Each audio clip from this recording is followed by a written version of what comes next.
Bryan College. I'm Katelyn Novak, and I wanted to share with you today a reminder about the compassion of the Lord.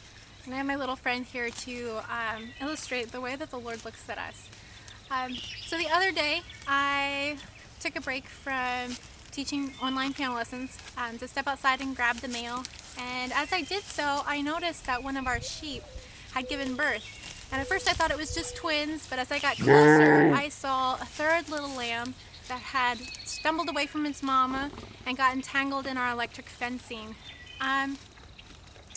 So oftentimes when we think of the way the Lord is, we think of His greatness, His bigness, that He's all-knowing, that He's all-powerful, that He's outside of time and space.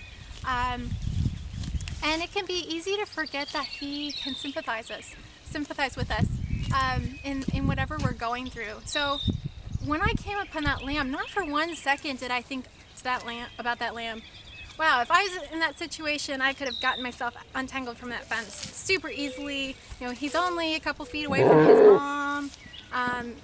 The shock from that electric fence wouldn't have hurt me too bad. I didn't think of that 1 second. I thought, this poor little lamb is tangled in the fence, and his experience might not be my experience, but I could still sympathize with him. And we see that with the Lord, even though the Lord is so far and above all of our earthly experiences, He can still sympathize with us, and He still recognizes what we're going through. So I wanted to read from the book of John, actually, John 5. This is an account that I feel gives a picture of how the Lord sympathizes with us on our human level.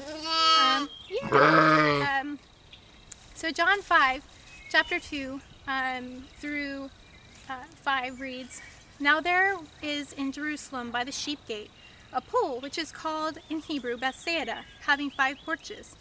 In these lay a great multitude of sick people, blind, lame, paralyzed, waiting for the moving of the water.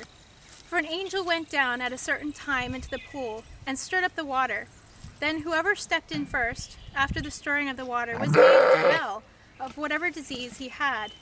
Now a certain man was there who had an infirmity 38 years. So to this man, that has been a very, very long time. 38 years is a long time to struggle with an infirmity. But Scripture says that the Lord is outside of time and space. 2 Peter says that to the Lord, 1 day is as 1,000 years, and 1,000 years is as 1 day, meaning that in compared to the eternity that the Lord lives in, it doesn't matter if it's 1 day or 1,000 years. Both are not relevant comparisons to eternity.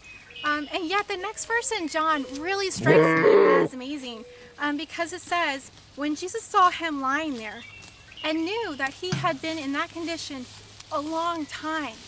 So it goes on to talk about how Jesus heals him, but I want to stop there. How it says that Jesus knew that he had already been there a long time.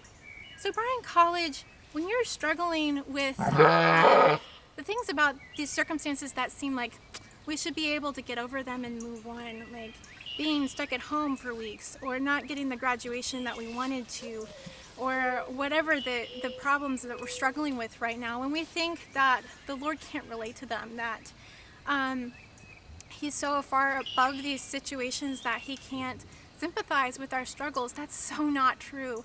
The Lord looks at us like, I see this little lamb who, yes, this little lamb isn't as strong as I am, nor as smart as I am, not that I'm super smart, but He sees us in our frailty, and He remembers that we're dust, that He knows our frame. So He doesn't want to leave us there. He doesn't want to leave us like I didn't want to leave this lamb stuck in the fence. I definitely went and rescued that lamb from the fence. And the Lord might not remove us from these situations, but He wants to walk alongside us, understanding that we're struggling with even the small things, and wants to encourage us to refocus on Him through this time. So I hope that's encouraging to you. I miss everybody, and I can't wait to see you all again next fall. Thanks.